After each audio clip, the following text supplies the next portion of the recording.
Right, we're down here at Concept Golf again, looking at our start of year driver reviews and looking at probably one of the most anticipated driver launches, just because it's a 2-year cycle and how popular the previous generation of the G425 was for Ping. We're looking at the Ping G430 and yeah, straight out the bag. Head cover looks good, that gets the initial test. Just, they all feel so quality these days, but pulling the wrapper off this G430, it is a total new driver compared to what G425 is. And here with Mark O'Mahony to go through exactly what's under the hood of this driver, what the new driver heads, the spectrum, who they suit, who they're for, and yeah, Mark, Ping G430. I think I've been looking forward to this the most, in a sense of to see what Ping come out with. When you look at it first, there's a lot going on. There's a lot of shapes, there's a lot of curves, but when you actually start looking at the kind of the ins and outs of what the product is about, you can't look past it other than it's going to pack a lot of speed and it's going to pack a lot of stability. And I think that's where Ping have had the opportunity to kind of hold off bringing the G430 to the market with other situations that we've all incurred over the last year or two, and it's a really, really cool product. Having hit it, vastly different sound, and that's down to the face construction and that rib effect that they bring onto the face for a change of acoustics. There's enhanced face thickness, so they've shallowed out the thickness of the face to generate a little bit more speed and deflection on the face. They've also brought this carbon fly web on the crown, which is weight saving to heighten MOI. So it's a brilliant, brilliant story. And by the way, that carbon fly effect is only in the LST head, which is really, really cool. So I think as we get into it and then as we test it and see kind of how it actually really works, it's, as I said, it's a product I've been looking forward to. Probably it's always been, for me, the easiest product to hit off the shelf. Like you pick up a Ping Max driver of any, going back the last 3-4 generations, it is always the easiest to hit. And the first time I pick this up, you just want to smash it. And you know you can smash it. Yeah, exactly. I think that comes with a lot of the confidence that has come before it in prior generation product. But also as well, it's kind of that situation that I've definitely found myself in when fishing, that player comes in not really confident with their driving, put them into a Ping, and that stability just all of a sudden reappears.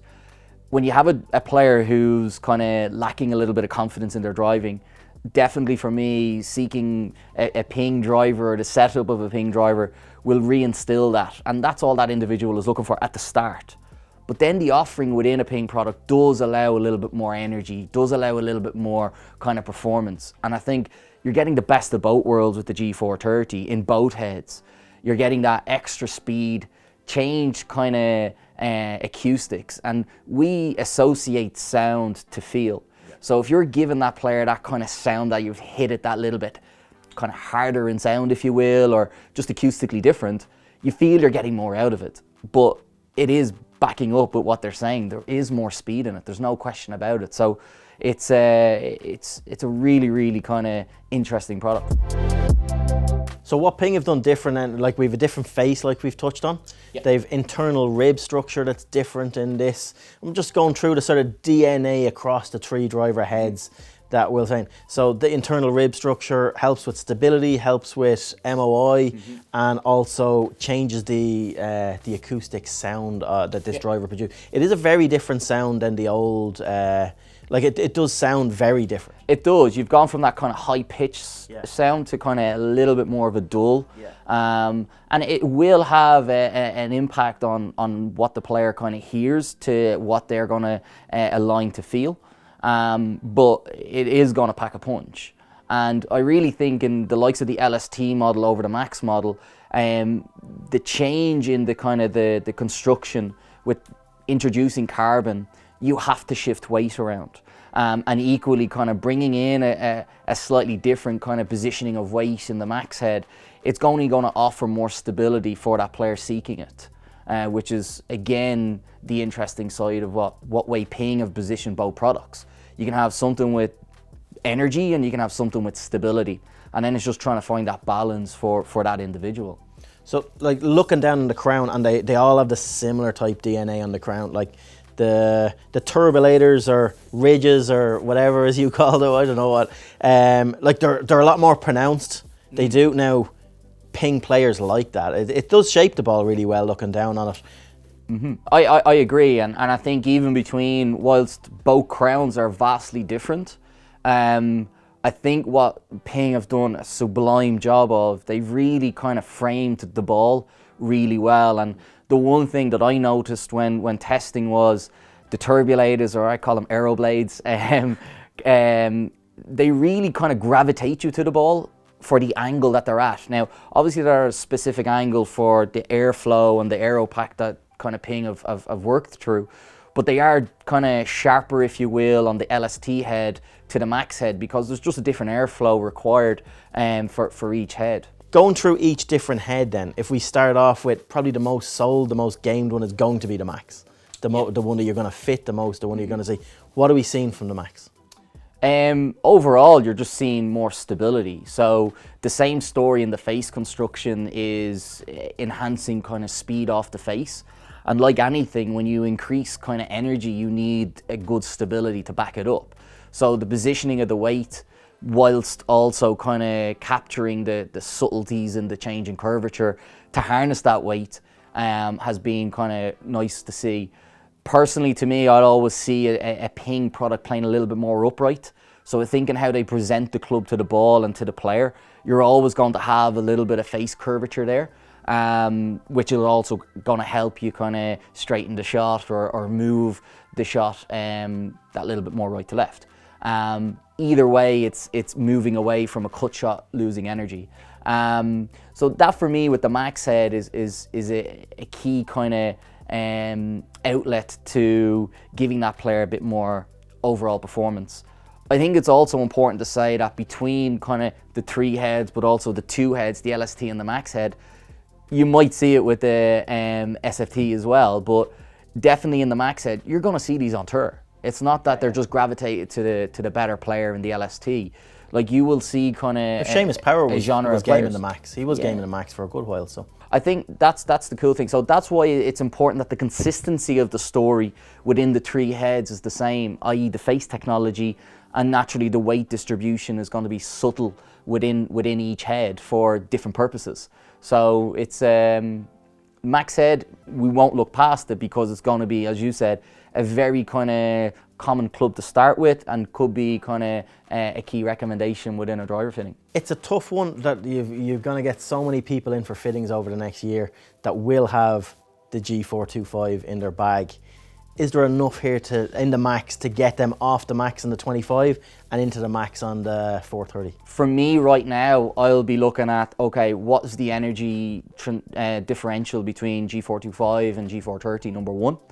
But the big thing that I'll be looking for is what's the stability. So whilst the player mightn't be gaining a massive amount of distance, hypothetically, they could be hitting it a lot straighter with less curvature, starting to hit more fairways, gaining more confidence, as I said. And are you finding that the dispersion with this is definitely tighter? It's a lot tighter, and that's still with a standard shaft at over 45.75 inches. So that's a key difference as well. So as I said, like at the start, this package of three head offering, it is kind of offering a lot of stability and performance to back it up. SFT head then as well is just a more draw bias head. Like it's not going to fit into too many players, but it's a nice option to have. They do have like a max plus setting on it as well, so you can get quite a lot of draw bias into that.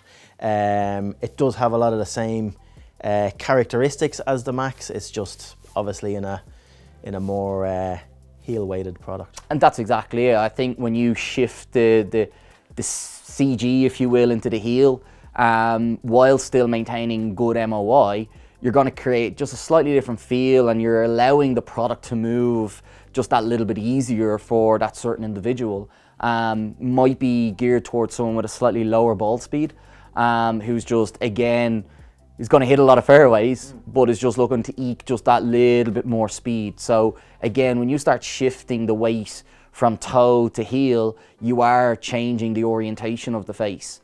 But and this is the best thing about Ping, and they've always kind of had this within their DNA, a driver, is their MOI is just sublime. Getting into then the product that I know has excited you the most, so the LST. This is where we're going to see the, like, you know, this is where the best players in the world are going to use this, but mid-handicap range. Again, like we found with Stealth, this can break down barriers of, this can be fit into a 20 plus handicapper as well, because the MOI on this low spin model is so good. And that's a very good point you raise, because they're able to lighten the overall product, because the weight now distribution is in a far better place to heighten that MOI to another level.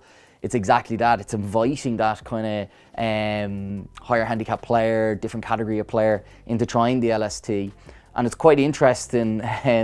I actually fitted a lot of G425s LST into kind of high handicap players, because they were already hitting fairways. They were already quite consistent off the tee. And what the LST model within the Ping kind of family offers is just that little bit more energy, I find. And it does give a heightened performance. You balance it into the right area for that player, and you're maximizing the energy. I always find when I put a Ping driver down behind the ball, it just shapes it really well.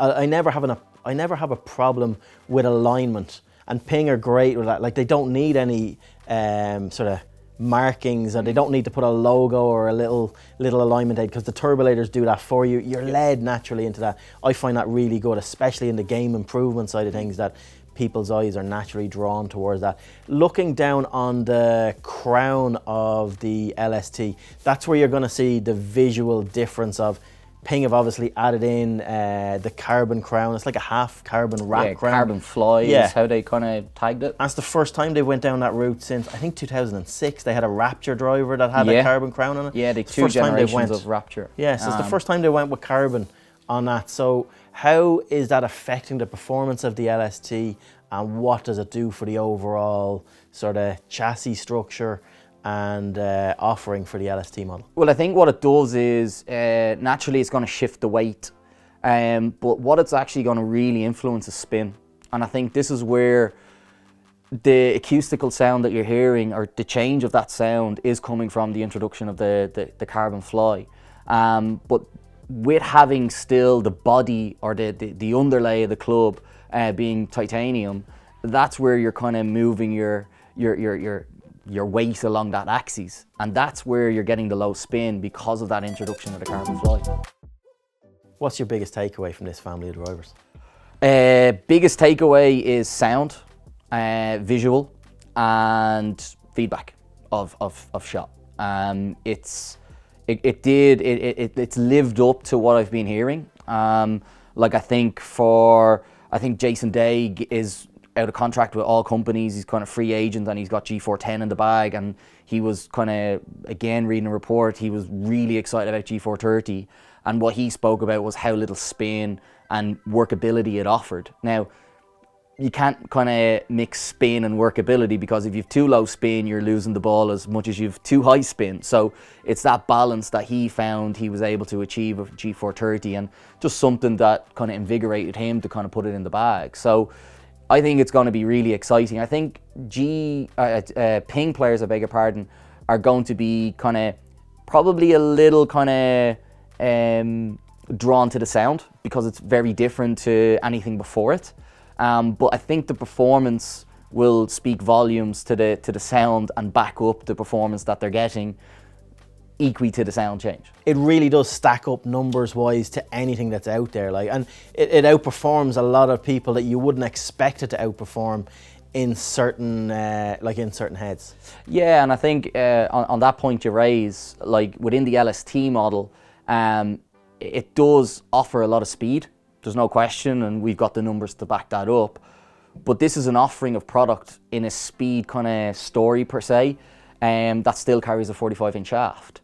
Like most other manufacturers are bringing kind of longer shafts, anything from 44 and a quarter to 40, or from 45 and a quarter to 45.75. Ping have kept it to a very and relatively traditional kind of length. But that's the length we'd see more on tour, anything from 44.5 to 45. So that's really kind of also quite interesting with what they've packed into this head with that length of offering. It really is a testament to the trust they have and the speed that's in the head, that they're not chasing distance through length. Correct. Right, well, there you have it. Ping G430 drivers for 2023. Yeah, it was definitely worth a 2-year wait for this one. The Max product is phenomenal. Like, literally just straight off the shelf, this product will go.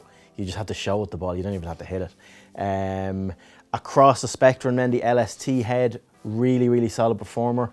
New carbon crown on it as well. So yeah, if you're in the market for a new driver in 2023, Ping is definitely one to look up. Have a look, compare it to all the other drivers, make sure it's in the fit spectrum when you're having a look.